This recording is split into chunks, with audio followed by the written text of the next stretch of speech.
So hello guys, welcome back to the new video. In this video, I will guide you with how you can change from 2.4 GHz to 5 GHz in Windows 11.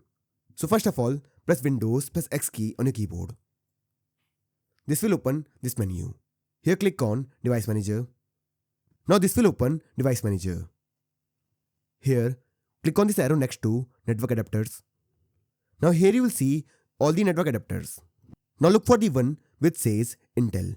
And here it says Intel Dual Band Wireless AC 8265. Now here dual band means it supports both 2.4 GHz and 5 GHz. Now here right click on it and then click on Properties. After this, in the Properties window, click on Advanced tab. Now here you will see all the properties. From here select Preferred Band.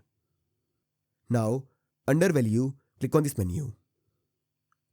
Now here you will see these three options: No Preference, Prefer 2.4 GHz band, and Prefer 5 GHz band.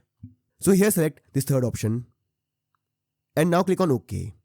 And once you do this, this will change Wi-Fi from 2.4 GHz to 5 GHz. But do note that with 5 GHz, you get good stability, but the range is low. So that's how you can change your Wi-Fi from 2.4 GHz to 5 GHz. If you find this video useful, then don't forget to like this video and subscribe this channel. So, see you in the next one. Till then, bye.